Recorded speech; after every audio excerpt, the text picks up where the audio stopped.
তিনিচুকীয়া জিলাৰ ডিগবৈ ৩ নং বৰবিলৰ এগৰাকী মহিলাই নিজ পুত্ৰক জটিল ৰোগৰ চিকিৎসাৰ বাবে জনসাধাৰণক আৰ্থিক সাহায্য বিচাৰি কাতৰ আহ্বান জনাইছে।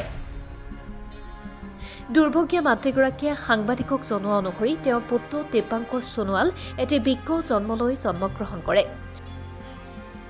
বয়স বাঢ়ি অহাৰ লগে লগে সেই বৃক্কটো ক্ৰমান্বয়ে বিকল হৈ পৰিছে।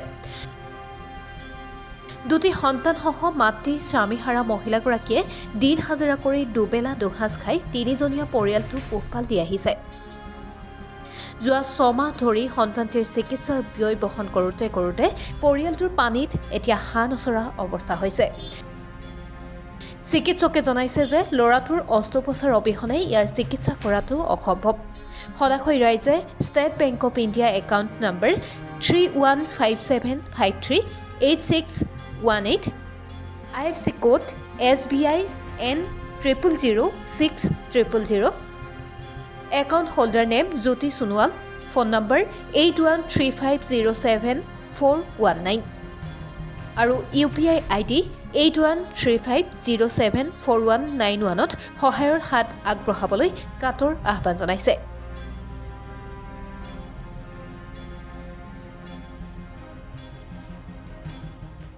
ডিগবৈ ৩ নং বৰবিল গাঁৱৰ দিব্যাংকৰ সোণোৱাল নামৰ এটি সৰু কিশোৰ আজি বহুদিন ধৰি তেখেতে বৃক্কজনিত ৰোগত ভুগি আছে।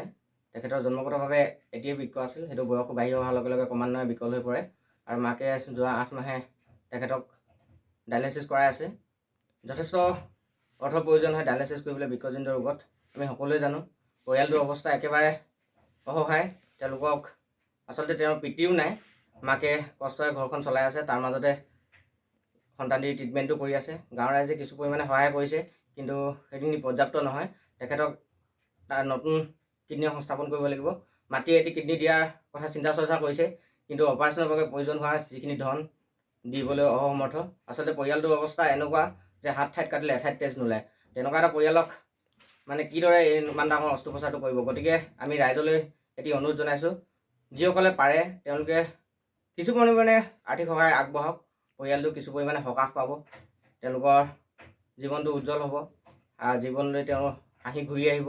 আমি কামনা কৰিছোঁ যিসকল ৰাইজৰ আৰ্থিক অৱস্থা ভাল তেওঁলোকে সহায় কৰক। আমি বিধায়ক মহোদয়কো অনুৰোধ জনাইছোঁ, লগতে মুখ্যমন্ত্ৰী মহোদয়কো অনুৰোধ জনাইছোঁ, পৰিয়ালটোক কিছু সকাহ দিয়ক। ধন্যবাদ।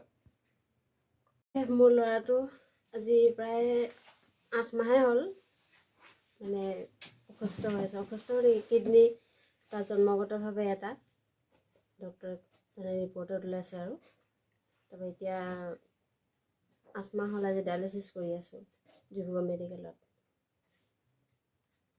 এতিয়া মোৰ হাতত পইচা পাতিও নাই নিজে ইমান হেৰি কৰিবলৈ, আৰু ডক্টৰে যেনেকৈ ক'লে এতিয়া মোৰ মানে লাষ্ট অৱস্থাত ডক্টৰে কৈছে যে তাৰ কিডনী মানে বেছি দিন ডায়েলাইচিছ কৰি থাকিব নোৱাৰিব, তাৰ ট্ৰান্সপ্লেণ্ট কৰিব লাগিব। এতিয়া ট্ৰান্সপ্লেণ্ট কৰিবৰ কাৰণেতো মানে যদি মই মোৰ ফালৰ পৰা এটা কিডনী দিবলৈ বিচাৰোঁ 12-13 লাখ টকা লাগিব বুলি ক'লে। তেতিয়া 12-13 লাখ টকাটো মোৰ দ্বাৰা সম্ভৱ নহয়, মানে মই নোৱাৰোঁৱে গোটাবলৈ। মই একেবাৰে একোৱেই নাই, মই অকলে কাম কৰি খোৱা মানুহ, কেনেকৈ গোটাম মই। তো এতিয়া মই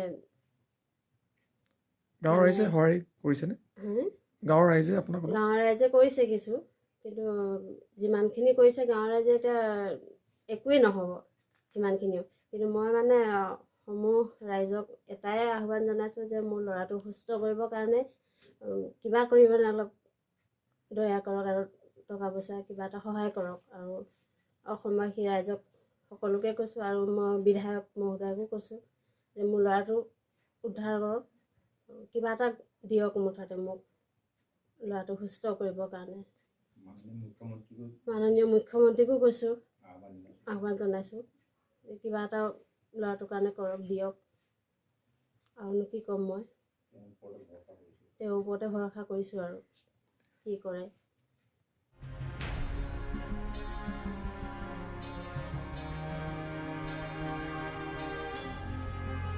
ডিগবৈৰ পৰা বিনন্দ কোঁৱৰৰ ৰিপৰ্ট।